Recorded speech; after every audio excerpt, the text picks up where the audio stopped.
অশোকনগরের murder কেসে police এখনও হন্যে হয়ে খুঁজছে মৃতের পরিচয় বা খুনের মোটিভ। তবে এখনও পর্যন্ত তদন্তে সেভাবে কোনো অগ্রগতি হয়নি। গতকালই অশোকনগর থানার ভুরকুন্ডা গ্রাম পঞ্চায়েতের বুজরুক দীঘায় নালার মধ্যে জলে ভাসছিল একটি মৃতদেহ, গলার নলি কাটা। পুলিশ তৎক্ষণাৎ ঘটনাস্থলে আসে এবং মৃতদেহ উদ্ধার করে অশোকনগর রাজ্য সাধারণ হাসপাতালে নিয়ে আসে। তবে মৃতের কাছ থেকে একটি বাসের টিকিট ছাড়া তেমন কিছু আর পাওয়া যায়নি। তবে গলার নলি কাটা দেখে মনে হচ্ছে প্রতিহিংসাবশতই তাকে খুন করা হয়েছে। আজ ঘটনাস্থলে প্রশিক্ষিত কুকুর নামায় পুলিশ, কিন্তু পুলিশ কুকুরও খুব একটা সুবিধা করে উঠতে পারেনি।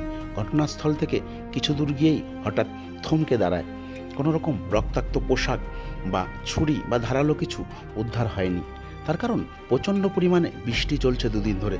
সেই বৃষ্টিতে রক্তের দাগ ধুয়ে গেছে বলেই মনে করছে দুধে পুলিশ অফিসাররা। আর সে কারণেই প্রশিক্ষিত কুকুরও তেমন কোনো সমাধান সূত্র বের করতে পারেনি। তবে হন্যে হয়ে খুঁজছে অশোকনগর থানার পুলিশ। স্থানীয় বাসিন্দারা জানিয়েছেন, নিরিবিলি নির্জন এলাকা, দূর দূরান্ত থেকে গাড়িতে করে এসে খুন করে মৃতদেহ ফেলে যাওয়া হয়েছে বলেই তারা মনে করছেন। মৃতকে চিনতে পারছেন না তারা। সমস্ত ঘটনায় তৎপরতার সঙ্গে তদন্ত চলছে।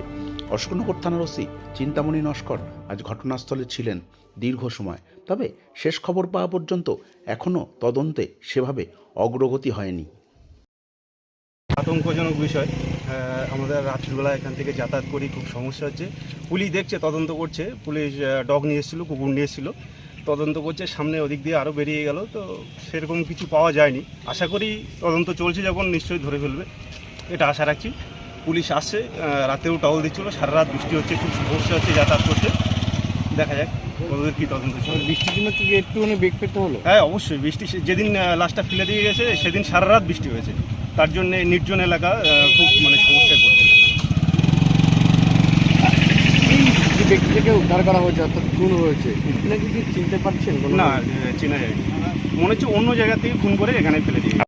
পুলিশ কুকুর এসে এখানে দেখলো, বডি যেখানে পড়েছিল ওখানে কুকুর দিয়ে চেক করলো, সব দেখলো, দেখে পুলিশ চলে গেছে। এখন কালকে কি ঘটনা ঘটেছিল, তারপরে কতক্ষণ পরে পুলিশ আসলো এবং পুলিশ বলতে সকালে তো ওখানে পড়েছিল, কেউ রাস্তায় যাওয়াতে আসছিল, গেছে। আমাদের একটা পাড়ার একটা বউ এখানে ঘাস কাটতে আসছিলো, এসে দেখলে লাশ পড়ে আছে। তারপরে 12টার দিকে দেখতে বলো, সবাই লোকজন আসলো, ফোন করা হলো, সব লোকজন, পুলিশও 5 মিনিটের মধ্যে এসে তোমার বডি তুলে নিয়ে চলে গেছে। কি অবস্থায় ছিল বডি? বডি উপরে পড়েছিল, নলি কাটা ছিল, আর এখানেও কোপ মারা ছিল। আপনারা তো স্থানীয় বাসিন্দা, কি চাইছেন? আমরা চাচ্ছি যে আমাদের এলাকায় এরকম দুর্ঘটনা যাতে না হয়। পুলিশের কাছে আবেদন করব, সঠিক তদন্ত হয়ে সঠিক বিচার হোক। আর এই দিকটা আরও একটু পুলিশের নজর দিতে বলবো, যেন আমাদের এখানে ছেলেপিলে স্কুল যায়, বাচ্চা কাচ্চারা এখান থেকে যাওয়া আসা করে। রাত্রিরে কি নির্জন হয়ে যায় জায়গাটা? হ্যাঁ, নির্জন হয়ে যায়, এখানে অন্ধকারটা বেশি। কালকে দুর্ঘটনা ঘটেছে, এতক্ষণের মধ্যে কি এই ব্যক্তিটাকে কি চিনতে পেরেছে? না, আমরা কেউ চিনি না, স্থানীয় কেউ না বলে মনে হয় এখানে, আমরা চিনতে পারছি। কি মনে হচ্ছে?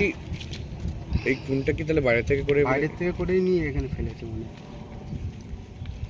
এই রাস্তাটা কোথায় চলে গেছে? এই রাস্তাটা এখানে গাদামারা চলে যাচ্ছে, এখান থেকে কচুয়ার মোড়ে উঠছে এই রাস্তাটা। আচ্ছা, মানে 12 নম্বর জাতীয় সড়কে চলে গেছে। 12 নম্বর জাতীয় সড়কে। সেখান থেকে কি মনে হয় অন্য কোথাও করে গাড়িতে করে এসে? সেরকমই কিছু মনে হচ্ছে। এরকম কতটা আতঙ্কিত আপনারা এই ঘটনায়? বহুত আতঙ্কিত আমরা। রাত বেরাত এখান থেকে যাওয়া আসা, আমাদের সামনে ডিগরাট বাজার, আমাদের ছেলেপিলেরা প্রাইভেট করতে যায়। পুলিশ কুকুর কি করলো? কোনো ছুরি টুরি বা কিছু ড্রেস, রক্তমাখা কিছু পেয়েছে? কিছু পাইনি।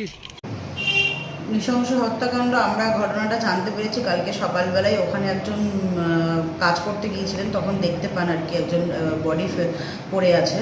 তো প্রথমত তিনি আমাদের এলাকার বাসিন্দা নয় বলেই আমরা চিহ্নিত করেছি এবং আমাদের আশেপাশের লোকজন চিহ্নিত করেছে।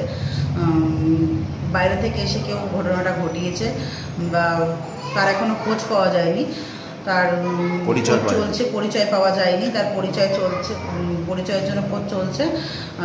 আশা করতে পারি অশোকনগর থানা খুবই শীঘ্রই তার পরিচয় বার করবে এবং থানার দিক থেকে একটু বলবো যে আরেকটু যেন পেট্রোলিংটা একটু নাইট পেট্রোলিংটা একটু যেন বাড়ানো হয়, কারণ এই ঘটনা আজকালকার দিনে দাঁড়িয়ে এটা বাঞ্ছনীয় নয়। থানার দিকে বলবো একটু যাতে তাদের তৎপরতা শুনে যায়। আজকে পুলিশ কুকুর নামানো হয়েছে, কতটা আশাবাদী আপনারা তদন্তে? আমাদের অশোকনগর থানা যথেষ্ট ভালোভাবে কাজ করছে, তো আশা করি এই কাজটাও তারা ভালোভাবে করবে।